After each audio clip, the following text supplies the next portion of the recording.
அருமையானவர்களே, ஒருத்துவ போதனை வேதாகம அடிப்படையிலானதா என்ற தலைப்பில் கோயம்புத்தூரில் வைத்து ஒரு விவாதம் நடந்தது.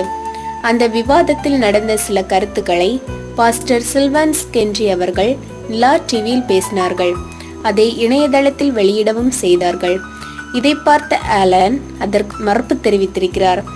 ஆலன் தெரிவித்த மறுப்பு சரியானதா அல்லது தவறானதா என்பதை தொடர்ந்து பாருங்கள். ஆண்டவராகிய இயேசு கிறிஸ்துவின் பரிசுத்தமான நாமத்திற்கு மகிமை உண்டாவதாக. சகோதரன் ஆலன்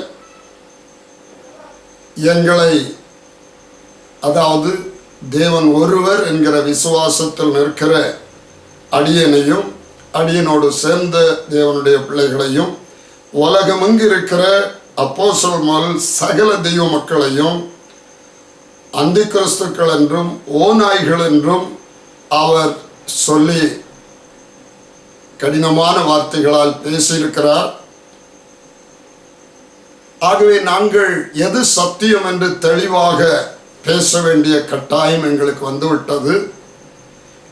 நாங்கள் இதை பேசுவதனால் ஆலனுக்கு மட்டுமல்ல குழுவினருக்கும் இது தர்ம சங்கடமான நிலைமையையும் வேதனையும் கொடுக்கும் என்று எங்களுக்கு தெரியும். ஆனால் அவர் முந்திக்கொண்டு தேவையில்லாமல் சத்தியத்தில் நிற்கிற எங்களை அந்தி கிறிஸ்துக்கள் என்றும் ஓநாய்கள் என்றும் சொன்னபடியால் நாங்கள் பதில் தெளிவாக வேதத்திலிருந்து சொல்ல வேண்டிய கட்டாயம் வந்துவிட்டது. ஆண்டவர் அவருடைய மனக்கண்களை திறந்து சத்தியத்தின் வெளிச்சத்தில் கொண்டு வருவாராக. இந்த டிவிடி மூலமாய் கருத்துக்களை கவனிக்கிற உங்கள் மனக்கண்களை திறந்து எது சத்தியம் எது பொய் என்பதை பகுத்து எடுத்து சத்தியத்தில் நிற்க, இயேசு கிறிஸ்துவில் இணைய, இயேசு கிறிஸ்துவின் வருகைக்கு ஆயத்தப்பட ஆண்டவர் உங்களுக்கு உதவி செய்வாராக. ஆமேன். போதகர் சில்வான் சென்றி அவர்கள் கன்னியாகுமரியை சார்ந்தான இந்த போதகர் சமுதாய இணையதளமாகிய யூடியூப் வீடியோவில் அவருடைய பதிவேற்றத்தை ஐயா செய்திருந்தார். இப்போ ரீசெண்டா ஒரு செய்தி, இயேசுவில் இடரல் அடையாதே என்ற ஒரு செய்தியை அவர்கள் சபையின் மூலமாக அவர்கள் பதிவேற்றம் செய்திருந்தார்கள். அந்த வீடியோ பதிவினுடைய முடிவுல 26வது நிமிஷத்துல இருந்து 27வது நிமிஷம் வரையிலும் ஐயா ஒரு கருத்தை தெரிவித்தார். அதாவது இப்ப ஐயா நிறைய விஷயங்களே அந்த வீடியோல சொல்லியிருக்காரு. தேவன் ஒரு நபர் என்று சொல்லியும் இயேசுதான் பிதா என்பதற்கு ஆதாரமாக அந்த பகுதிகளில் அந்த வீடியோல ஐயா கருத்துக்களை தெரிவித்திருக்கிறார். இந்த ஆளின் என்னை 2வது விவாதத்திற்கு கூப்பிட்ட பொழுது எனக்கு ஞானஸ்நானம் கொடுத்த என் தகப்பனாரை நான் அழைத்து சென்றேன். அங்கே நடந்த சம்பவத்தை குறித்து நிலா டிவியில் இவர் பேசவும் செய்தார். பேசி அதை இணையதளத்தில் வெளியிட்டார். இதை பார்த்த ஆலன் பாஸ்டர் சில்வான் சென்றி அவர்களை வேத புரட்டன் என்றும் பொய்யன் என்றும் தேவையில்லாமல் விமர்சிப்பதை பார்க்க முடிகிறது. பாஸ்டர் சில்வான் சென்றி அவர்கள் நிலா டிவியில் பேசின சம்பவங்கள் கோயம்புத்தூரில் விவாதத்தின் போது நடந்த சம்பவங்களா அல்லது அங்கு நடக்காத சம்பவங்களா என்பதை குறித்து நீங்கள் முதலாவது பாருங்கள். இயேசு கிறிஸ்துவில் இடரலடையாதிருக்கிறவன் பாக்கியவான். அல்லேலூயா. நீங்கள் இயேசு கிறிஸ்துவை யார் என்று அறிந்திருக்கிறீர்கள். இன்னைக்கு விசுவாசிகள்கிட்ட கேட்டா இயேசு கிறிஸ்துவே தேவன் சொல்லுவாங்க. நாங்கள் கோயம்புத்தூர்ல ஒரு டிபேட்டுக்கு போயிருந்தோம். தேவன் ஒருவரா திருத்துவரான், திருத்துவம் என்று பேச வந்திருந்த சகோதரர் எங்கள்கிட்ட சொன்னார், உங்க தேவன் வேறு, எங்க தேவன் வேறு. நான் கேட்டேன், பிரதர், எங்களுக்கு தேவன் கர்த்தராய் இயேசு கிறிஸ்து, உங்க தேவனுக்கு பேர் என்னன்னு கேட்டான். இப்போ அதிலேயே சொல்லல. அடுத்த கேள்வி எப்பவும் சொன்னாங்க, பிதாகுமாரன் பரிசுத்தாவின் நாமத்தில் வாழ்த்துகிறோம், செய்கிறோம், பிதாகுமாரன் பரிசுத்தாவில ஆசீர்வதிக்கிறோம்னு சொன்னாங்க. கேட்டோம், சகோதரே கர்த்தருக்கு ஸ்தோத்திரம். நீங்க சொல்ற பிதாகுமாரன் பரிசுத்தாவி ஒரே தேவன்னு சொல்றீங்களே, பிதாவும் குமாரனும் பரிசுத்தாவியும் 3 பேர் ஒரே தேவன் சொல்லுகிறீங்களே, அந்த ஒருவர் யாருன்னு கேட்டோம். பதிலே அவருடைய பேர் என்னன்னு கேட்டோம், பதிலே சொல்லலை. இப்படியாக அவங்க அந்த கான்ஃபரன்ஸை முடிச்சாங்க. ஒரு பதிலும் சொல்லலை. மனிதனா வந்த இயேசு கிறிஸ்து ரோமர் 9:5 எப்படி என்றென்றைக்கு ஸ்தோத்திரிக்கப்பட்ட சர்வத்துக்கும் மேலான தேவன் எழுதியிருக்க, அது எப்படின்னு கேட்டோம். பதிலே சொல்லலை. கர்த்தருக்கு ஸ்தோத்திரம். அன்பு தேவ பிள்ளைகளே, இயேசு கிறிஸ்துவில் இடர் அடையாதிருக்கிறவன் பாக்கியவான். இயேசு கிறிஸ்துவே மெய்யான தேவன், நித்திய ஜீவனுமானவர். இயேசு கிறிஸ்துவே நம்முடைய தேவனும் இரட்சகருமானவர். இயேசு கிறிஸ்துவே மகாதேவனும் இரட்சகருமானவர். இயேசு கிறிஸ்து ஒருவரே 3 மகிமையுடைய ஒரே நபராக நியாயாதிபதியாகவும் ராஜாவாகவும் பரிசுத்தவானாகவும் வரப்போகிறார். ஆயத்தப்படுவோம். கர்த்தர் உங்களை ஆசீர்வதிப்பாராக. ஆமென். பாஸ்டர் சில்வான் சில்ட்ரி அவர்கள் பொய் பேசினாரா அல்லது மெய்தான் பேசினாரா என்பதை பாருங்கள். அவங்களோட ஒன்று வேற, நம்மளோட ஒன்று வேற. அவங்களோட தேவன் வேற, நம்மளோட தேவன் வேற. அவங்களோட தேவன் வேற, நம்மளோட தேவன் வேற. அவங்களோட தேவன் வேற, நம்மளோட தேவன் வேற. நான் கேட்டேன், பிரதர், எங்களுக்கு தேவன் கர்த்தராய் இயேசு கிறிஸ்து, உங்க தேவனுக்கு பேர் என்னன்னு கேட்டான். இப்போ அதிலே சொல்லல. நாங்கள் கேட்டோமா இல்லையா என்பதை நீங்களே பாருங்கள். எங்கிட்ட ஒரு கேள்வி கேட்டாங்க பிரஜாதியார், எங்களுக்கு நிறைய தெய்வங்கள் இருக்குது, அதுக்கு நாங்க பல பேர் வச்சிருக்கோம், உங்களுக்கு ஒரே ஒரு தேவன் உண்டுன்னு சொல்றீங்களே, அந்த தேவனுக்கு பேர் என்னன்னு கேட்டாங்க. இதே கேள்வி உங்ககிட்ட கேட்கணும், பதில் சொல்லுங்க. உங்களுக்கு ஒரே தேவன் பிதாகுமாரன் பரிசுத்தாய் ஒரே தேவன் தானே? சொல்லுங்க. எங்களுக்கு நாங்க கிளியர். 1 கொரிந்தியர் 1:8 எங்களுக்கும் தங்களுக்கும் ஆண்டவராயிருக்கிற நம்முடைய கர்த்தராய் இயேசு கிறிஸ்துவின் நாமத்தை எங்கும் தொழுது கொள்கிற யாவருக்கு அவங்களுக்கு தான் சபை நிருபம் உபதேசம். எப்பவும் சொன்னாங்க, பிதாகுமாரன் பரிசுத்தாவின் நாமத்தில் வாழ்த்துகிறோம், செய்கிறோம், பிதாகுமாரன் பரிசுத்தாவில ஆசீர்வதிக்கிறோம்னு சொன்னாங்க. பாஸ்டர் சில்வான் சில்ட்ரி அவர்கள் பொய் தான் பேசினாரா பாருங்கள். பிரதர் ஆலன் இங்க வாழ்த்து கூறும்போது தொடக்கமே தவறாய் தொடங்கினார். இந்த காலைவேளையில் இந்த விவாதத்திற்கு வந்திருக்கிறவர்கள் அனைவருக்கும் பிதாகுமாரன் பரிசுத்த ஆவியின் நாமத்தினாலே உங்களுக்கு என்னுடைய அன்பின் வாழ்த்துக்களை தெரிவித்துக் கொள்கிறேன். பிதாகுமாரன் பரிசுத்த ஆவியின் நாமத்தில் வாழ்த்துகிறேன்னு தொடங்கினார். கொலோசியர் 3:17 எழுதி எல்லாரும் எழுதி வச்சிடுங்க. நீங்கள் வார்த்தையினாலாவது கிரியையினாலாவது எதை செய்தாலும் அவை எல்லாவற்றையும் கர்த்தராய் இயேசு கிறிஸ்துவின் நாமத்தில் செய்ய வேண்டும் என்று பைபிள் திட்டவட்டமா அப்போஸ்தலர் உபதேசம் திட்டமா சொல்லுது. காரணம், அப்போஸ்தலர் நடபடிகள் 4:12 சொல்லுது, அவராலே அன்றி வேறொரு ஆளும் ரட்சிப்பில்லை, நாம் ரட்சிக்கப்படும்படி வானத்தின் கீழே பூமியின் மேலே மனுஷருக்குள்ளே அவருடைய நாமமே இல்லாமல், இயேசு கிறிஸ்துவின் நாமமே அல்லாமல் வேறொரு நாமம் கட்டளையிடப்படவில்லை. இம்மானுவேல்னு ஒன்று சொல்லி இருக்குன்னு சொல்லி இம்மானுவேல்னு இப்படி சொல்லிட்டு இருப்போமா? அவர் இம்மானுவேல் தான், தேவன் நம்மோடு கூட இருக்கிறார், உண்மைதான். அவர் பிதாவா குமாரனா பரிசுத்தாவியா வெளிப்பட்டார், உண்மைதான். பிதாகுமாரன் பரிசுத்தாவிக நாமம் என்ன இப்ப தெளிவா காட்ட போறோம். இவ்வளவு நேரம் பேசணும், அவ்வளவும் சொந்த வியாக்கியானம், பைபிள் படியான சரியான சத்தியம் இல்லை. அடுத்த ஒரு வார்த்தை, கேள்வி நேரம், கேள்வி கேட்பார்கள் பதில் சொல்வார்கள் சொன்னாங்க. நான் கேட்டதுல ஒரு வசனத்துக்கு கூட ஒரு விஷயத்துக்கு கூட பதில் சொல்லாமல் அந்த புறமதஸ்தர்கள் பைபிள் தப்புன்னு சொல்றவங்க சுத்தி கரங்குற மாதிரி கரங்குறாங்க. இல்லாம நான் சொன்ன நேரடி வசனம் வியாக்கியான வசனமே சொல்லலை, முதல்ல அதை சொல்லிட்டு அப்படின்னா ஏன் அப்படி எழுதி இருக்குன்னு கேளுங்க, சொல்லித்தாரோம். பிதாகுமாரன் பரிசுத்தாவி ஒரே தேவன்னு சொல்றீங்களே, பிதாவும் குமாரனும் பரிசுத்தாவியும் 3 பேர் ஒரே தேவன் சொல்லுகிறீங்களே, அந்த ஒருவர் யாருன்னு கேட்டோம். பதிலே அவருடைய பேர் என்னன்னு கேட்டோம், பதிலே சொல்லலை. கேள்விகளை கேட்டோம் என்பது உண்மையா பொய்யா பாருங்கள். ஏசாயா 46:6 படி, நான் முந்தினவரும் பிந்தினவரும் தானே, என்னை தவிர தேவன் இல்லை என்று கர்த்தர் சொல்லுகிறார். வெளிப்படுத்தல் 1 11 வசனத்தில் 11, 17, 18 வசனத்தில் நான் முந்தினவரும் பிந்தினவருமாய் இருக்கிறேன் என்று சொல்லி எக்கால சத்தம் கேட்க யோவான் திரும்பி பார்க்கும்போது 7 பொன்குத்து வழக்குகளின் மத்தியில் நிற்கிற இயேசு கிறிஸ்துவை மட்டும் காண்கிறார். முந்தினவரும் பிந்தினவருமானவரை தவிர, அந்த கர்த்தரை தவிர வேறு தேவன் இல்லை. புதிய ஏற்பாட்டில் வெளிப்படுத்தல் புஸ்தகத்தில் இயேசு கிறிஸ்துவை மனுஷகுமாரனை முந்தினவரும் பிந்தினவருமாய் நிற்கிறார். 17 வசனத்தில் யோவான் செத்தவனை போல விழுந்த உடனே சொல்கிறார், நான் முந்தினவரும் பிந்தினவரும் உயிருள்ளவருமாய் இருக்கிறேன், மரித்தேன், ஆனாலும் இதோ சதா காலங்கள் உயிரோடு இருக்கிறேன். சதா காலங்கள் உயிரோடு இருக்கிறவரைத்தான் தொழுது கொள்ள வேண்டும். சதா காலங்கள் உயிரோடு இருக்கிறவரைத்தான் வெளிப்படுத்தல் 4வது அதிகாரத்தில் தொழுது கொண்டார்கள். 3 பேரை தொழுது கொள்ளவில்லை, ஒரே ஒரு நபரைத்தான் தொழுது கொண்டார்கள். சதா காலங்கள் உயிரோடு இருக்கிற, முந்தினவரும் பிந்தினவரும் மரித்து பிழைத்தவரும் சதா காலங்கள் உயிரோடு இருக்கிற இந்த இயேசு கிறிஸ்துவை தவிர வேறொரு நபர் உண்டா என்று தெளிவுபடுத்த வேண்டும். நீங்கள் சொல்லுகிறபடி பிதா, குமாரன், பரிசுத்தாவி என்று சொல்லுகிறீர்களே, கூட்டணியாக இருக்கிறார்களா? 3 பேரும் கூட்டாக, இப்போ 3 பேர் இருக்கிறது போல இருக்கிறாங்களா? அல்லது 3 பேரும் ஒரே ஆள் ரூபத்துக்குள்ள அந்த மகிமை வெளிப்படுகிறதா? இதையும் தெளிவுபடுத்த வேண்டும். நீங்கள் சொல்லுகிற பிதா, குமாரன், பரிசுத்த ஆவியான அந்த ஒரு தேவனுடைய பெயர் என்ன என்பதையும் விளங்க பண்ண வேண்டும். பிதா, குமாரன், பரிசுத்தாவி 3 என்று சொன்னீர்கள்.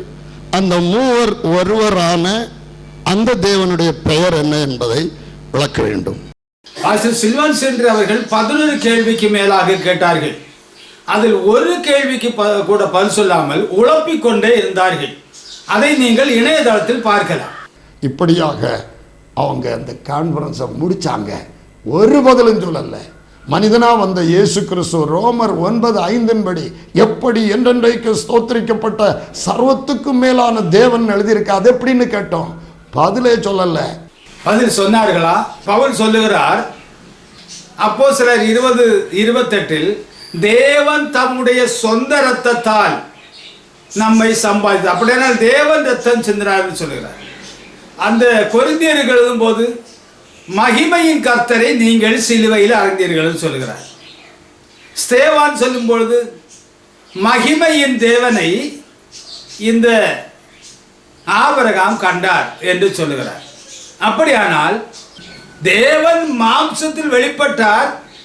மாம்சத்தில் வெளிப்பட்டது மகிமையின் கர்த்தர் தான், என்னென்னைக்கு சோதரிக்கப்பட்ட சர்வத்திற்கு மேலான தேவன் தான் என்று சொல்லும் பொழுது இந்த பாலகனாக பிறந்தவர் தான், பாலகனாக பிறக்கிறவர் தான் நித்தியமுதா என்று தீர்க்கதரிசிகள் சொல்லும் போது அதை அல்ல என்று மறுதளிக்கிற ஆளன் யார்?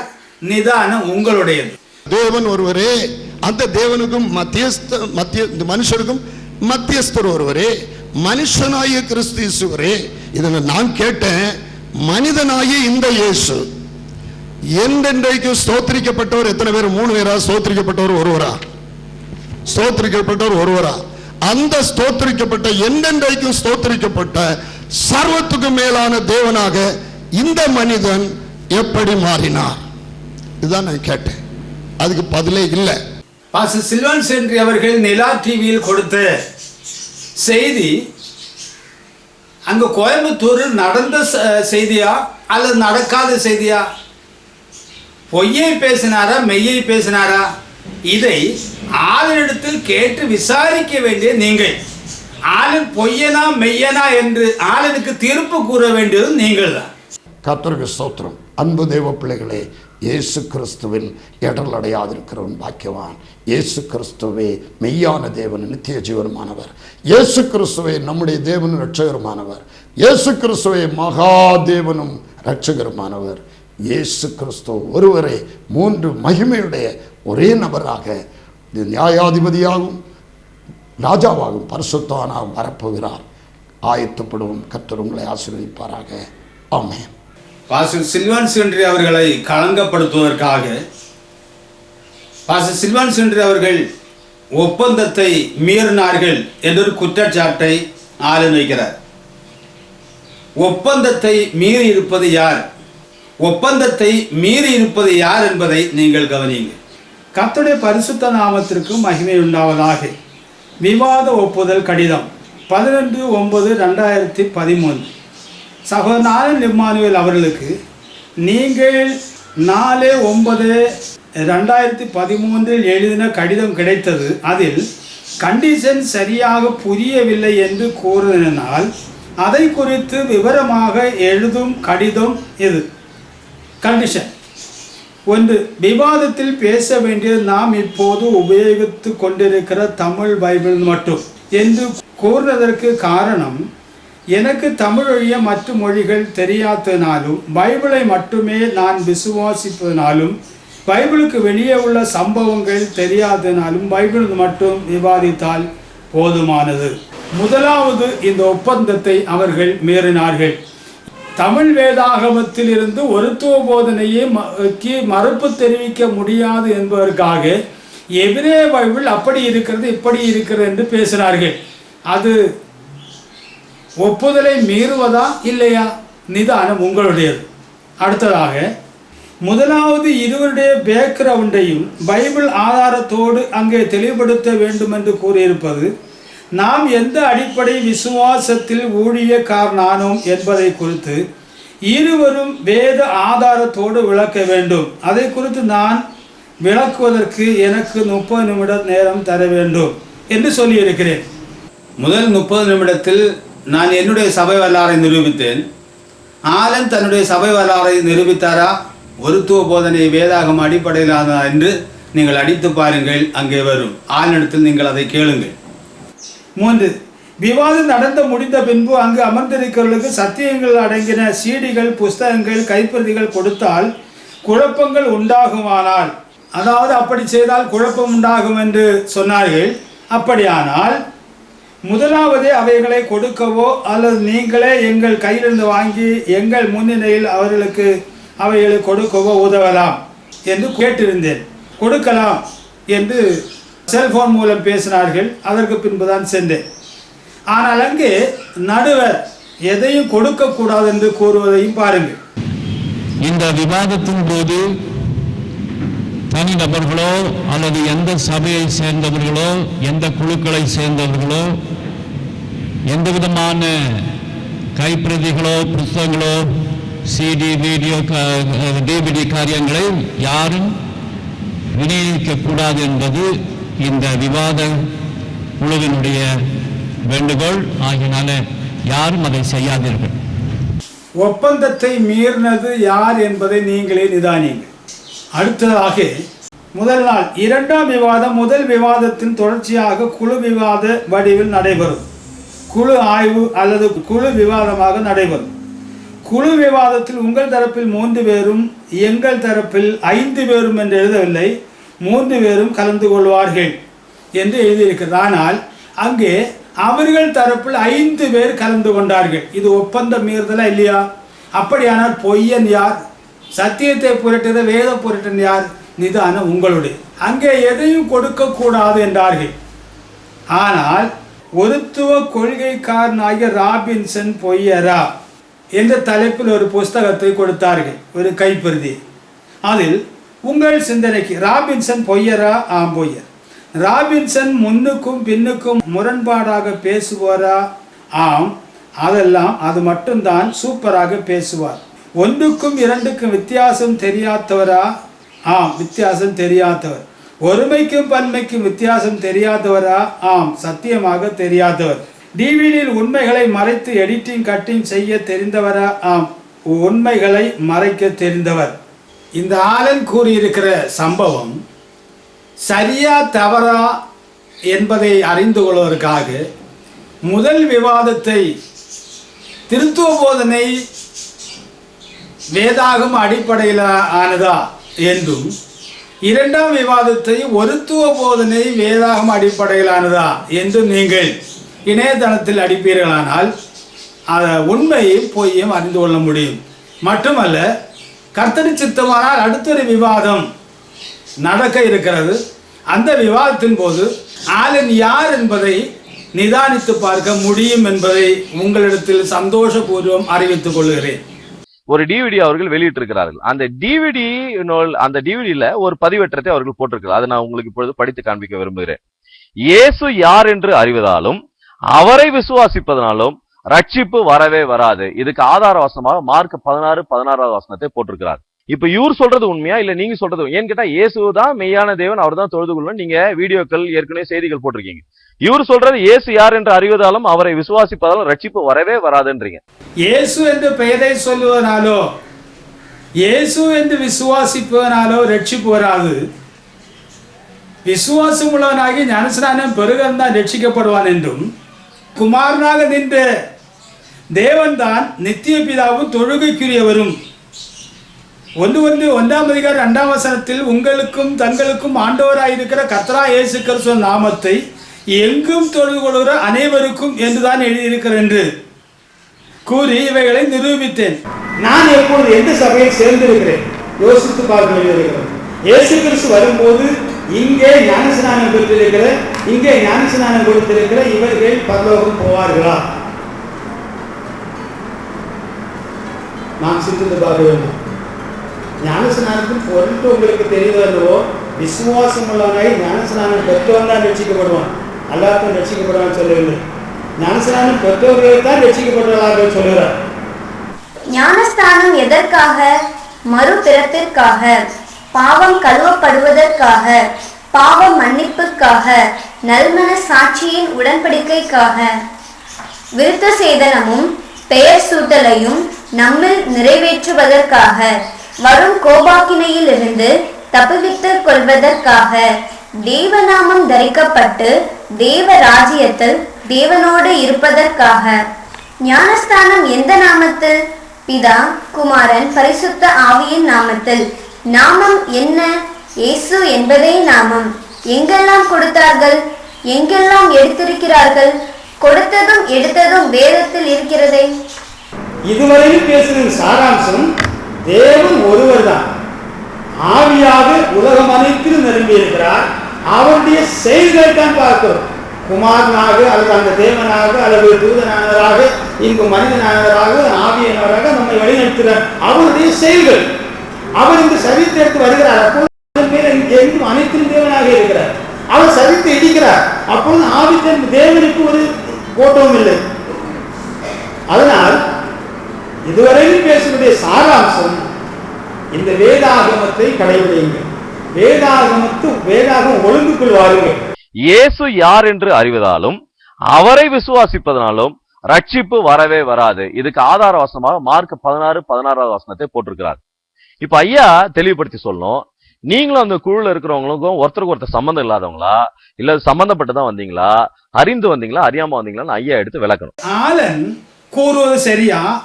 ஆளுடைய அணியில் வந்த வெங்கடேஷ் கூறுவது சரியா?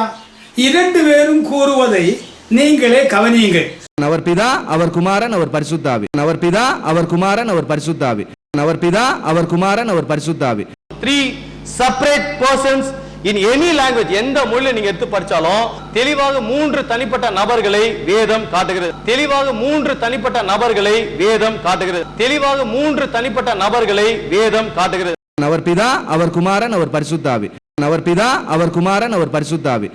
இப்பொழுது ஆலன் கூறுகிறார் 3 தனித்தனி நபர்கள் இருக்கிறார்கள். ஆனால் ஆளுடைய குழுவில் ஒருத்துவ போதனைக்கு மாறான கருத்தை பேசுவதற்கு வந்த வெங்கடேஷ், அவர் பிதாவா இருக்கிறார், அவர்தான் குமாரனா இருக்கிறார், அவர்தான் பரிசுத்தாவியானவராக இருக்கிறார் என்று சொல்லுகிறார். அப்படியானால் இவர்கள் இருவரும் வேறு வேறு கருத்தை உடையவர்களா, இல்லை ஒரே கருத்தை உடையவர்களா என்பதை நீங்களே அவர்களிடத்தில் கேட்டு விசாரித்து அறிந்து கொள்ளுங்கள். அவர்கள் கேள்வி கேட்டு பதில் சொல்லன்றது பொய். நாங்க அவங்களுக்கு அங்கேயும் பதில் சொன்னோம், இங்கே நாங்க பதில் சொல்ல ஆயத்தமா இருக்கோம். இனிமேல் எவ்வளவு கேள்வி கேட்டாலும் பதில் சொல்றது நாங்கள் எப்பொழுதுமே ஆயத்தமா இருக்கோம். எல்லா கேள்விக்கும் நாங்க பதில் சொல்லுவோம். பதில் சொல்றதுக்கு தான் நாங்க இருக்கிறோம். நாங்க கேட்கறதான கேள்விக்கு அவங்க பதில் சொல்லலாம் பரவாயில்ல, எங்களுக்கு தெரியும், அவங்களால சொல்ல முடியாதுன்னு தெரியும்.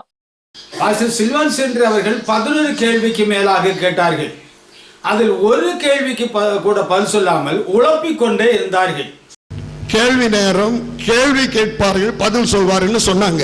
இந்த 2 குழு தலைவர்கள் மாத்திரம் இப்பொழுது கேள்வி நேரத்தை நடத்துவார்கள். முதலாவது சவரன் ராபின்சன் அவருடைய குழுவிலிருந்து கேள்வி நேரத்தை ஆரம்பிக்கிறார்கள். நான் கேட்டதுல ஒரு வசனத்துக்கு கூட, ஒரு விஷயத்துக்கு கூட பதில் சொல்லாமல் அந்த புறமதஸ்தர்கள் பைபிள் தப்புன்னு சொல்றவங்க சுத்தி கரங்குற மாதிரி கரங்குறாங்க. இல்லாம நான் சொன்ன நேரடி வசனம், வியாக்கியான வசனமே சொல்லலை.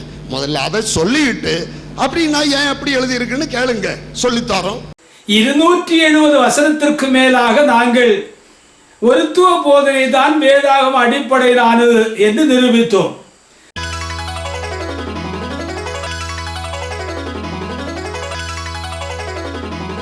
இவர்கள் 5 பேராக 60 வசனங்களை வைத்து நிரூபிக்க பார்த்தும் ஒருத்துவ போதனை வேத அடிப்படையிலானது அல்ல என்று நிரூபிக்க இவர்களால் முடியவில்லை.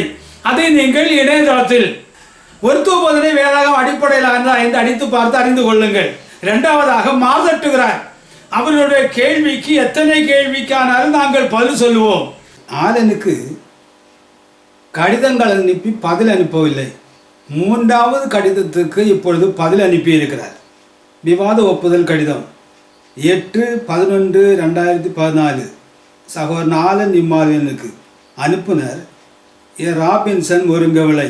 விவாதத்திற்குரிய முதல் கடிதத்தை அனுப்பினது 17/6/2014. இரண்டாவது கடிதம் அனுப்பினது 23/10/2014. மூன்றாவது கடிதம் அனுப்பினது 8/11/2014. விவாதத்தின் தலைப்புகள்: முதல் நாள் பேசும் தலைப்பு ஞானஸ்நானம். ஞானஸ்நானம் எடுக்கவும் கொடுக்கவும் செய்ய வேண்டியது பிதாகுமாரன் பரிசுத்தாவின் இந்த பதவியிலா அல்லது பிதாகுமாரன் பரிசுத்தாவின் நாமத்திலா? இரண்டாம் நாள் பேசும் தலைப்பு திருத்துவ போதனை வேதாகம் அடிப்படையிலானதா, ஒருத்துவ போதனை வேதாகம் அடிப்படையிலானதா? இதற்கு அவர் பதில் அனுப்பியிருக்கிறார். பதில் கடிதத்தை அவருக்கு அனுப்பியிருக்கிறேன். நான் அனுப்பியிருக்கிற கடிதம் அனுப்புனர் ராபின்சன் முருங்கவிளை. 8/11/2014 ராபின்சன் எழுதி அனுப்பின கடிதத்திற்கு பதிலாக ஆலன் 14/2014 எழுதின கடிதம் கிடைத்தது. அதற்கு பதில் கடிதம். ஆலன் ராபின்சனுக்கு 14/11/2014 எழுதின கடிதத்தில் 9/10/2013 கட் செய்த ஞானஸ்நான விவாதத்தை மறுபடியும் விவாதிப்பதற்கு 8/10/2013 ஆலன் நிபந்தனைகளை தந்துவிட்டதாக 14/11/2014 எழுதின கடிதத்தில் எழுதியிருக்கிறார். 14/8/10/2013 எழுதின கைப்பிரதியில் வைத்திருக்கும் நிபந்தனைகள் தான் என்ன? 5/12/2012 நடந்த விவாத டிவிடியில் கட்டிங் எடிட்டிங் செய்து ராபின்சனுக்கு சாதகமாக டிவிடியை வெளியிட்டார் என்பதை ராபின்சனும் ராபின்சனோடு வந்தவர்களும் பகிரங்கமாக ஒப்புக்கொள்ள வேண்டும் என்று குறிப்பு 1-2-3 கூறியிருக்கிறது. அதற்கு பதில்: விவாதம் என்று வந்துவிட்டாலே சத்தியத்தையும் பொய்யையும் வேறு பிரித்து காட்ட வேண்டியது சத்திய சபையாருடைய கடமை. அதனால் தலைப்புக்கு வெளியே போவதையும் விவாதத்தில் பேசும்போது வரும் பிழைகளையும் கட் பண்ணி வெளியிடுவதுதான் டிவிடிக்கு அழகும் முறையுமாகும். ராபின்சன் வெளியிட்ட டிவிடி ஆலனுக்கு சாதகம் இல்லாமல் இருந்தால் ஆலன் ஞானஸ்நான தலைப்பில் விவாதத்திற்கு வந்து விவாதம் ஆரம்பிப்பதற்கு முன் அதற்குரிய நேரத்தை ஒதுக்கி எங்கெல்லாம் கட்டிங் எடிட்டிங் செய்திருக்கிறார்கள் என்பதை ஆதாரபூர்வமாக நிரூபித்து ராபின்சனை பொய்யனாக்கலாம். அது ஆலனுடைய சாமர்த்தியம். ஞானஸ்நான விவாதம் என்ற தலைப்பில் வெளியிட்ட கைப்பிரதியில் குறிப்பு 6 ஆலன் கூறியிருக்கிறபடி எபிரேயர்களிடத்தில் விவாதிக்கும் போது எபிரேய வேதத்தை ஆலன் பயன்படுத்தலாம். தமிழிடத்தில் வாதிக்கும் போது தமிழ் வேதாகமத்தில் மட்டும் விவாதித்தால் போதுமானது. 8/10/2013 கொடுத்த கைப்பிரதியில் கூறியிருக்கிற 4, 5, 7, 8, 9 நிபந்தனைகளையும் ஏற்றுக்கொள்ள நாங்கள் தயாராக இருக்கிறோம். இந்த விதிமுறைகளை ஒப்புக்கொள்ளும் பட்சத்தில் எந்த தலைப்பிலும் ராபின்சனோடு விவாதிக்க நாங்கள் தயாராக இருக்கிறோம் என்று அந்த கைப்பிரதியில் நீதிமொழி 26:5 சுட்டி காட்டி ஆலன் கூறியிருக்கிறபடியே ஆவடி ஆலன் விவாதத்திற்கு வருவதற்கு தயாரா? 5 சிந்தனைக்கு: முதல் நாள் ஞானஸ்நான தலைப்பில் பேசி முடிந்த உடனேயே தொடர்ந்து ஆலன் 8/10/2013 ஒருத்துவ போதனைக்காரனாய ராபின்சன் பொய்யனா என்று வெளியிட்ட கைப்பிரதியில் கூறியிருக்கிற பொய் தகவல்களையும் குற்றச்சாட்டுகளையும் ஆதாரத்தோட விளக்கம் தர வேண்டியது வரும் என்பதை ஆலனுக்கு இப்பொழுது ராபின்சன் ஆகிய நான் ஞாபகப்படுத்திக் கொள்கிறேன். 6 ஆலன் 14/11/2014 எழுதின கடிதத்தில் கூறியிருக்கிறபடியே விவாதத்தில் நடப்பதை கட்டிங் எடிட்டிங் செய்யாமல் அப்படியே டிவிடியாக வெளியிட ராபின்சன் ஆகிய நான் தயாராக இருக்கிறேன். ஆலன் விவாதத்திற்கு வருவதற்கு தயாரா? தலைப்பும் விவாத ஒழுங்குமுறையும் 8/11/2014 எழுதி அறிவித்த படிதான். அதில் எந்த மாற்றமும் இல்லை. குறிப்பு: விவாதிக்கும் போது வசன ஆதார தெளிவுகளை ஆதாரத்தோடு நிரூபிக்க முடியாதிருக்கிற அணியில் இருக்கிற அனைவரும் வேதாகம் அடிப்படை சத்திய சாட்சி வசனத்துக்கு கீழ்ப்படிந்து நடைமுறை ஞானஸ்நானத்திற்கு உடனடியாக தங்களை ஒப்புக் கொடுத்து அனைவருடைய முன்னிலையிலும் ஞானஸ்நானம் எடுத்தாக வேண்டும். இது மறுக்க முடியாத நிபந்தனை. இப்படிக்கு ராபின்சன் முருங்கவளை, பள்ளியாடி, கன்னியாகுமரி ஜில்லா. தேதி 20/11/2014. இதை ஏற்றுக்கொண்டு இனியாவது இவர் விவாதத்துக்கு வருவாரா? இவரை நீங்களே வரும்படி கூறுங்கள், நீங்களும் சத்தியத்தை அறிந்து கொள்ளலாம். அந்த விவாதித்த அந்த சகோதரன் உங்கள் தேவன் வேறு எங்கள் தேவன் வேறு என்று சொல்லி அவர் சொல்லிட்டாரு அப்படின்றத குறித்து சொன்னார். அது ஏன் சொன்னன்றதுக்கான பின்னணி சொல்றேன். உங்கள் தேவன் வேறு எங்கள் தேவன் வேறு என்று சொல்வதற்கு காரணம் வேற ஒன்றும் இல்லைங்க. இயேசு கிறிஸ்து தேவனா இல்லையா என்பது அவர்களுக்கு தெரியாததுதான் விஷயமே. இவர்கள் 1 தீமோத்தேயு புத்தகம் 1:16 தேவன் மாம்சம் வெளிப்பட்டார் என்று கூறியிருப்பதை விசுவாசிக்கவில்லை. ரோமர் 9:5 இயேசு கிறிஸ்து என்றென்றைக்கு சோதரிக்கப்பட்ட சர்வத்திற்கு மேலான தேவன் என்று கூறியிருப்பதை விசுவாசிக்கவில்லை. இவர்கள் அப்போஸ்தலர் 20:28 தேவன் தான் இரத்தம் சிந்தினார் என்று கூறியிருப்பதை விசுவாசிக்கவில்லை. ஆக மொத்தத்தில் இயேசு தேவன் அல்ல என்ற விசுவாசத்தில் இருக்கிறவர்கள் தான் இவர்கள். அதனால்தான் இப்படி உங்கள் தேவன் வேறு எங்கள் தேவன் வேறு என்று சொன்னார்கள். அதை நீங்களே பாருங்கள். தேவன் ஆவியாக இருக்கிறார் என்று சொல்லப்பட்டிருக்கிறது. ஆனால் அப்போஸ்தலர் 20:28 தேவன் தான் நமக்காக ரத்தம் சிந்தினார் என்று கூறியிருக்கிறது. ரத்தம் சிந்தினது குமாரனா தேவனா? தேவனுக்கு ரத்தம் உண்டா? இதான் கேள்வி. ஆதலால் பிள்ளைகள் மாம்சத்தையும் இரத்தத்தையும் உடையவர்களாயிருக்க அவரும் அவர்களைப் போல மாம்சத்தையும் இரத்தத்தையும் உடையவரானார். மரணத்துக்கு அதிகாரியான பிசாசானவனை தமது மரணத்தினாலே அழிக்கும்படி என்று சொல்லப்பட்டிருக்கிற இந்த மாம்சத்துல வந்த இயேசு கிறிஸ்து தேவன் அல்ல. இயேசு கிறிஸ்து தேவன் அல்ல என்பதை நீங்கள் அறிந்திருக்க வேண்டும். தேவன் மாம்சத்திலே வெளிப்பட்டார் என்றும் தேவன்தான் தமது இரத்தத்தை சிந்தினார் என்றும் மகிமையின் கர்த்தரைத்தான் சிலுவையில் அறைந்தார்கள் என்றும் பிள்ளைகளின் பிதாதான் பிள்ளைகளைப் போல மாம்சத்தையும் இரத்தத்தையும் உடையவர் ஆனார் என்றும் கூறியிருக்கும் போது இந்த சத்தியத்தை மறுதலிக்கிற இவரை ஏற்கிறது தேவனுடைய ஆவியா? தேவன் சிலுவையில் ரத்தம் சிந்தினார் அப்படின்னு சொல்லியிருக்குது. இது ரத்தம் சிந்தனது தேவனா குமாரனா? தேவனுக்கு ரத்தம் உண்டான்னு தான் கேட்டார். தேவன் வந்து கர்த்தர் நாங்கள் சொல்ல. உயர வானத்திலும் தாழ பூமியிலும் கர்த்தரை தேவன் என்று மோசே கூறியிருக்கிறார். எலியாவின் காலத்திலும் கர்த்தரே தெய்வம் என்கிறார்கள். கர்த்தரே தேவன் என்று அறியுங்கள் என்கிறார் சங்கீதக்காரர்கள். கர்த்தரை தான் ஆபிரகாமின் தேவன் என்று ஈசாக்கின் தேவன் என்றும் யாக்கோபின் தேவன் என்றும் சொல்லி இருக்கிறது. இயேசு கிறிஸ்துவை தான் கர்த்தர் என்றும் தேவன் என்றும் வேதாகமம் சொல்கிறது. இதை மறுதலிக்கிறவரை ஏற்கிறது தேவனுடைய ஆவியா பிசாசின் ஆவியா? இப்போது என்ன கூறுகிறார் பாருங்கள். அதை காணக்கூடாத தேவனை கண்டார்கள் என்று நீங்க எங்க எடுத்து சொல்றீங்க? 1 தீமோத்தேயுவின் புத்தகத்துல அந்த 3ஆம் அதிகாரத்தில் இருக்கக்கூடிய 15ஆம் வசனத்தை நீங்கள் வாசிக்கிறீர்கள். தேவனை கண்டார்கள் என்று சொல்லுகிறீர்கள். தேவனை ஒருவன் ஒரு காலம் கண்டதில்லை. அப்போ நீங்க எடுத்து பார்த்தீர்களானால் 1 தீமோத்தேயுவின் புத்தகம் 3ஆம் அதிகாரம் 16ஆம் வசனத்துல நாம் பார்க்கிறோம். அன்றியும் தேவ பக்திக்குரிய ரகசியமானது யாவரும் ஒப்புக்கொள்கிறபடியே மகா மேன்மை உள்ளது. தேவன் மாம்சத்திலே வெளிப்பட்டார், ஆவியிலே நீதி உள்ளவர் என்று எண்ணப்பட்டார், தேவ தூதர்களால் காணப்பட்டார், பொதுஜாலத்தில் பிரசங்கிக்கப்பட்டார், உலகத்திலே விசுவாசிக்கப்பட்டார், மகிமையிலே ஏறெடுத்துக் கொள்ளப்பட்டார். இவர் பிதா அனுப்பின கிறிஸ்து. வாசிப்பது எப்படி? தேவ பக்திக்குரிய ரகசியமானது யாவரும் ஒப்புக்கொள்கிறபடியே மகா மேன்மை உள்ளது. தேவன் மாம்சத்திலே வெளிப்பட்டார், தேவன் மாம்சத்திலே வெளிப்பட்டார். சொல்வது எப்படி? இவர் பிதா அனுப்பின கிறிஸ்து. இவர் பிதா அனுப்பின கிறிஸ்து. அடுத்தது என்ன கூறுகிறார் பாருங்க. தேவன் ஆகிய கர்த்தர் தான் இந்த பூமியிலே ஒரு மனுஷர் கன்னிமரியாள் இடத்துல பரிசுத்த ஆவியினாலே அவள் கர்ப்பவதியாகி அவர் இயேசு கிறிஸ்துவை மனுஷனை பெற்றார் என்று பார்க்கிறோம். பாத்தீங்களா? தேவனாகிய கர்த்தர் தான் மரியாள் மூலம் ஒரு மனித ரூபம் எடுத்து மனிதனாக வந்தாராம். தேவனாகிய கர்த்தர் வேற, தேவன் வேறையா? யாத்திரா புஸ்தகம் 3ஆம் அதிகாரத்தில் 3ஆம் அதிகாரம் 6ஆம் வசனத்தில் நான் ஆபிரகாமின் தேவனும் ஈசாக்கின் தேவனும் யாக்கோவின் தேவனும் என்று சொல்கிறார். 15ஆம் வசனத்தில் நான் தான் ஆபிரகாமின் தேவனும் ஈசாக்கின் தேவன் யாக்கோவின் தேவனாகிய இருக்கிற கர்த்தர் என்று சொல்கிறார். தேவனாய் கர்த்தர் வேற, தேவன் வேறையா? நிதானம் உங்களுடையது. தேவன் கல்வாரி சிலுவையில் மரிக்கல. நீங்க காலைல கேட்ட போது சொன்னீங்க கல்வாரி சிலுவையில் மரித்து விட்டார் என்று. தேவன் மரிக்கவில்லை என்று கூறின அவரே தேவன் மரித்தார் என்றும் வாசிக்கிறார் பாருங்கள்.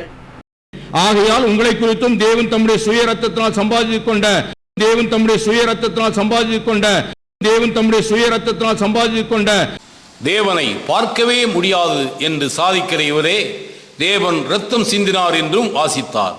பார்க்க முடியாத ஆவியான தேவனுக்கு இரத்தம் உண்டா? இப்படி சத்தியத்தை திரிப்பது தாங்க திருத்துவம். தேவனை ஒருவனும் ஒரு காலம் கண்டதில்லை. தேவனை கண்டவன் செத்து போவான். அவரை பார்த்தால் செத்து போய்விடுவார்கள். தேவனை ஒருபோதும் கண்டதில்லை, அவர் சத்தத்தை கேட்டதும் இல்லை. அப்படியானால் ஆபிரகாம், ஈசாக்கு, யாக்கோபு, மோசே இப்படிப்பட்ட இவர்களிடத்தில் பேசினதும் அவர்கள் கண்டதும் யாரை? ஆவியா இருக்கிற தேவனை பார்க்க முடியாது. பார்க்க வேண்டுமானால் என்னைத்தான் பார்க்க வேண்டும் என்று இயேசு தம்மை குறித்ததான் அங்கே சொல்லுகிறார்.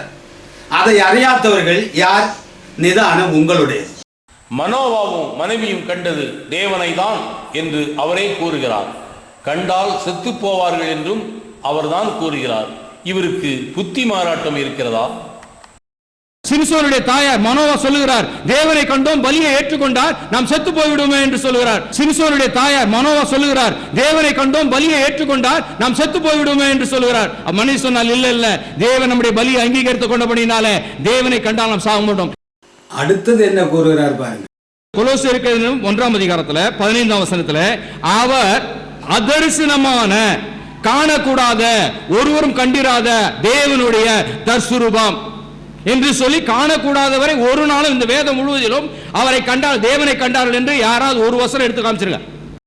கொலோசியர் 1:15 படி அதரிசனமான தேவனுடைய தற்சுரூபம் என்றால் காணக்கூடாத ஆவியான தேவனுடைய காணக்கூடிய ரூபம் இயேசு கிறிஸ்து என்றுதான் அர்த்தம். ஆனால் இவர் இதை மறுதலிக்கிறார். தேவன் மாம்சத்தில் வெளிப்பட்டார் என்பதையும் மறுதலிக்கிறார். இவ்வாறு மாம்சத்தில் வெளிப்பட்ட தேவனை மறுதலிப்பதற்கு காரணம் என்ன? இதுதாங்க திருத்துவம். ஆதாமை சிருஷ்டித்த போது தேவனாய கர்த்தர் தான் ஆதாமை சிருஷ்டித்தார், தேவன் சிருஷ்டிக்கவில்லை. ஆதாம் தேவனால் உண்டானவன் என்றும் தேவன் தான் மனுஷனை செம்மையானவனாக உண்டாக்கினார் என்றும் தேவன் மனுஷனை தேவ சாயலாக உண்டாக்கினார் என்றும் ஆதியிலே மனுஷரை ஆணும் பெண்ணுமாக உண்டாக்கினவர் தேவன் தான் என்றும் எழுதியிருக்கிறது. இதை இவர்கள் மறுப்பதற்கு காரணம் என்ன? இப்படி நிச்சயம் இல்லாமல் ஓடுற ஓட்டம் தாங்க திருத்துவம். நீங்கள் பிசாசினாலே உண்டானவர்களாய் இருப்பார்களானால் மாம்சத்தில் வந்த கிறிஸ்துவை நீங்கள் அறிக்கையிட மாட்டீர்கள். மாம்சத்தில் வந்த கிறிஸ்துவை யார் என்று அறிக்கை பண்ண வேண்டும்? பவுல் கிறிஸ்துவை கர்த்தர் என்றும் சர்வத்துக்கு மேலான தேவன் என்றும் அறிக்கை பண்ணினார். வாயில் நாவு உள்ள அனைவரும் கிறிஸ்துவை கர்த்தர் என்று அறிக்கை பண்ண வேண்டும். இவ்வாறு அறிக்கை பண்ணாதவர்கள் யார்? நிதானித்து பாருங்கள். அப்போஸ்தலனாகிய பவுல் சொல்கிறார், தேவனுடைய ஆலோசனையில் ஒன்றையும் மறைக்காமல் நான் எல்லாவற்றையும் சொல்லிவிட்டேன். ஆனால் நான் போன பின்பு மந்தையை தப்ப விடாத ஓநாய்கள் மாறுபாடான உபதேசங்களை போதிப்பார்கள் என்று வேதத்தில் நமக்கு எழுதி கொடுக்கப்பட்டிருக்கிறார்களே, நாங்கள் உங்களை சோதித்து பார்க்கும்படியாய் இந்த நேரத்தில் நாங்கள் வந்து நிற்கிறோம். கர்த்தராகிய இயேசுவின் நாமத்தில் பவுல் கொடுத்த ஞானஸ்நானத்தை பெற்று கர்த்தருடைய சபைக்குள் இருக்கிறவர்களை அந்த சபைக்குள் இல்லாத ஓநாய்கள் சோதித்து பார்க்குமா? காலம் மாறிவிட்டதை பாருங்கள். காகம் இனி மல்லாந்துதான் பறக்குமோ? சபைக்குள் இல்லாத ஓநாய்கள் யார் என்பதை சோதித்துதான் பார்ப்போமே. பவுல் மேடான தேசங்கள் வழியாக போய் எபேசுவுக்கு வந்தான். அந்த எபேசியர்கள் பவுல் மூலம் கர்த்தராகிய இயேசுவின் நாமத்தினாலே ஞானஸ்நானம் பெற்றார்கள். பவுல் எபேசுக்கு ஆள் அனுப்பி சபையின் மூப்பரை வரவழைத்தான். உங்களை குறித்தும் தேவன் தம்முடைய சுயரத்தினாலே சம்பாதித்துக் கொண்ட தமது சபையை முழுவதையும் குறித்தும் எச்சரிக்கையாயிருங்கள் என்றார். மேலும் நான் போன பின்பு மந்தையை தப்பிவிடாத கொடிதான ஓநாய்கள் உங்களுக்குள்ளே வரும் என்றும் கர்த்தராகிய இயேசுவின் நாமத்தில் ஞானஸ்நானம் கொடுத்த அந்த எபேசியரிடம் கூறினார். பவுல் கூறின அந்த ஓநாய்கள் யார்? பவுல் கொடுத்தபடி கர்த்தராகிய இயேசுவின் நாமத்தில் ஞானஸ்நானம் பெறாதவர்களும் வேதாகமத்தில் உள்ள சபையில் சேராதவர்களும் வேத புரட்டவர்களுமாக இருக்கிற ஆளனும் அவர்கள் குழுவினரும் தான் பவுல் கூறின ஓநாய்கள். இதை அவர்கள் அறியாதிருக்கிறார்கள். அந்த கர்த்தர் தான் பிதா என்று நீங்கள் சொல்வது 100% பொய்யான காரியம். இது மாறுபாடான உபதேசம், ஓநாய்களை பற்றிய உபதேசம், ஓநாய்கள் சொல்லக்கூடிய உபதேசம். கர்த்தர் தான் பிதா என்று கூறினவர்கள் ஓநாய்களா? அந்த உபதேசம் ஓநாய்களை பற்றின உபதேசம் தானா? மோசே இப்படியா கர்த்தருக்கு பதிலளிக்கிறீர்கள்? உன்னை ஆட்கொண்ட பிதா அவரல்லவா என்றார். இந்த மோசே ஓநாயா? ஏசாயா, கர்த்தாவே நீர் எங்களுடைய பிதா, நாங்கள் களிமண் ஏசாயா ஓனாயா. கர்த்தர் என்ற வார்த்தை 7960 முறை எழுதப்பட்டிருக்கிறதாம். இயேசுவை கர்த்தர் பிதா என்றார் பவுல். பவுல் ஓனாயா. நான் பிதாவானால் என் காலம் எங்கே என்று கர்த்தர் கேட்டார். தன்னை பிதா என்று கூறின கர்த்தர் ஓனாயா, அல்லது கர்த்தர் தான் பிதா என்று அறியாத இவர் ஓனாயா? சிந்தியுங்கள். அவர் பிதா, அவர் குமாரன், அவர் பரிசுத்தாவி. அவர் பிதா, அவர் குமாரன், அவர் பரிசுத்தாவி. அவர் பிதா, அவர் குமாரன், அவர் பரிசுத்தாவி. இதே வாயினால் மாற்றி பேச வைக்கிற ஆவி யாருடைய ஆவி? இயேசுதான் தேவன், அவர்தான் பிதா, அவர்தான் குமாரன் சொல்லுகிற அந்த ஆவி பிதாவின் இடத்திலிருந்து வந்தது அல்ல. நீங்கள் கேள்விப்பட்டிருக்கிற வஞ்சகத்தின் ஆவி என்பது தயவு செய்து புரிந்து கொள்ள வேண்டும் என்று சொல்லி அருமையான சகோதரர்கள் எல்லாரையும் நான் வாழ்த்துகிறேன். இதுதாங்க திருத்துவம். பிதா வேறே தேவன் வேறே. கர்த்தர் உங்களை நடத்துவாராக. பிதா வேறே தேவன் வேறே தானா? மல்கியா 2:10 நம் எல்லோருக்கும் ஒரே பிதா இல்லையோ, ஒரே தேவன் நம்மை சிருஷ்டித்தது இல்லையோ என்றும், யோவான் 6:27 பிதாதான் தேவன் என்றும், யோவான் 8:41 ஒரே பிதா எங்களுக்குண்டு அவர் தேவன் என்றும், யோவான் 8:42 தேவன்தான் பிதா என்று கூறியிருக்கிறது. இத்தனை வசனங்களையும் மறுதலித்து பிதா வேறு தேவன் வேறு என்று கூறி கூறு வைப்பதன் பெயர்தான் திருத்துவம். இந்த மாம்சத்துல வந்த இயேசு கிறிஸ்து தேவன் அல்ல. அப்படியானால் இயேசு யார்? மாம்சத்தில் இருந்த இயேசு கிறிஸ்துவை அறிக்கப்படாத அநேக வஞ்சகர் உலகத்திலே தோன்றியிருக்கிறார்கள். இப்படிப்பட்டவர்களே வஞ்சகனும் அந்தி கிறிஸ்துவுமாய் இருக்கிறான். அந்த அந்தி கிறிஸ்துவும் வஞ்சகனும் யார்? இயேசு கிறிஸ்து தேவன் அல்ல என்று இவர் கூறினதை நீங்கள் கேட்டீர்கள். ஆனால் மாம்சத்தில் வந்த இயேசு கிறிஸ்துவை சர்வத்திற்கும் மேலான தேவன் என்றும், மகாதேவன் என்றும், கர்த்தர் அல்லது பிதா என்றும், நம்மோடு இருக்கிற ஆவியானவர் என்றும் பவுல் அறிக்கை பண்ணினார். இயேசு கிறிஸ்துவே மெய்யான தேவனும் நித்திய ஜீவனும் என்று யோவானும் அறிக்கை பண்ணினார். தேவனும் இரட்சகரும் கர்த்தரும் இரட்சகரும் இயேசு கிறிஸ்து ஒருவர்தான் என்று பேதுரு அறிக்கை பண்ணினார். இவ்வாறு இவர்கள் எல்லாரும் இயேசு கிறிஸ்துவை தேவன் என்று அறிக்கை பண்ணி இருக்க, இயேசு கிறிஸ்து தேவன் அல்ல என்று அறிக்கை பண்ணின இம்மானுவேலை போல் உள்ளவர்கள் அல்லாமல் வேறு யார் அந்தி கிறிஸ்து? வேறு யார் வஞ்சகன்? நிதானித்து பாருங்கள். ஆலனை ஆலனாக உருவாக்கின ஆளுடைய தகப்பன் இம்மானுவேலுடைய கருத்தை நீங்கள் கேட்டீர்கள். இனி ஆலன் கூறுவது என்ன என்று கவனியுங்கள். அந்த விவாதித்த அந்த சகோதரன், உங்கள் தேவன் வேறு எங்கள் தேவன் வேறு என்று சொல்லி அவர் சொல்லிட்டாரு அப்படின்றத குறித்து சொன்னார். அது ஏன் சொன்னன்றதுக்கான பின்னணி சொல்றேன். அவர்கள் ஆராதிக்கிற தேவனுக்கு அவங்க ஆதாரங்களை எடுத்து காமிச்சிருக்கணும். எடுத்து காமிச்ச போது நாங்க அதற்கான மறுப்பை தெரிவித்த போது அவங்களுக்கு அது பதில் சொல்ல தெரியல. அப்ப அது கோவப்பட்டுட்டு என்ன பண்றாங்க, நிறைய காரியங்களை, அவதூறான காரியங்களை அவங்க அந்த இதுல விவாதத்துல அவர்கள் பேச தொடங்கினார்கள். என்னென்னமோ திருத்துவத்தை நம்புறவங்களை குறித்து ஏதோ பேசினார். நான் அதுக்கெல்லாம் ஆதாரம் கேட்டோம். ஆதாரம் அவர்களால இது வைக்க முடியல. அப்ப நாங்க வேதாந்தத்தின் அடிப்படையில் எதை விசுவாசிக்கிறோம் என்பதை எடுத்து சொல்லிட்டு காலையில் நடந்த ஒரு இதுல விவாதத்துல சொல்லிட்டு சொன்னேன், the God that you are serving is not the God of the Bible. வேதாந்தத்தினுடைய தேவன் நீங்க ஆராதிக்கிற தேவன் அல்ல. நாங்கள் ஆராதிக்கிற தேவனுக்கு தான் எங்க வேதாந்தத்துல ஆதாரங்கள் இருக்குன்றதை நாங்கள் எடுத்து அவர்களுக்கு இடத்துல காண்பித்து வேதவசன ஆதாரமா வைத்து சொன்னோம். உங்கள் தேவன் வேறு எங்கள் தேவன் வேறு என்று சொல்வதற்கு அவர் கூறுகிற காரணம், நீங்கள் ஆராதிக்கிற தேவன் யார் என்று நாங்கள் கேட்டோம், அதற்கு அவர்கள் பதில் சொல்ல முடியவில்லை என்று ஒரு குற்றச்சாட்டு. அடுத்தது, கோபமாகவும் அவதூறாகவும் பேசினார்கள் என்று சொல்கிறார். அவதூறாகவும் கோபமாகவும் பேசினது யார் என்பதை நீங்கள் ஒருத்துவ போதனை வேதாகம அடிப்படையிலானதா என்று அடித்தால் உங்களுக்கு அது தெரியும். அடுத்ததாக, இந்த உங்கள் தேவன் வேறு எங்கள் தேவன் வேறு என்று பேசுகிற சந்தர்ப்பம் எப்போதென்றால், முதலாவது 5 நிமிடத்தில் ஒருத்துவ போதனை வேதாகம அடிப்படையிலானதா என்ற தலைப்பில் முதலாவது 5 நிமிடத்தில் நான் 30 வசனங்களை கொண்டு ஒருத்துவ போதனை தான் வேதாகம அடிப்படையிலானது என்று நிரூபிப்பேன். இவர் அந்த அடுத்த 5 நிமிடத்தில் ஒருத்துவ போதனை வேதாகம அடிப்படையிலானது அல்ல என்று நிரூபிக்க வேண்டும். அதற்கு பதிலாக வேதாகமத்தில் இருக்கிற காரியங்களை குறை கூறவும், உங்கள் தேவன் வேறு எங்கள் தேவன் வேறு என்று சொல்லவும் செய்கிறார். ஆனால் இங்கே மாறாக அவர் கருத்தை சொல்லுகிறார். பாருங்கள். மருத்துவ போதனை வேதாகம அடிப்படையிலானதா என்பதை நிரூபிக்க வருகிறார் சகோதரன் ராபின்சன் அவர்கள். இந்த சுற்றுக்கு 5 நிமிடங்கள். மருத்துவ போதனை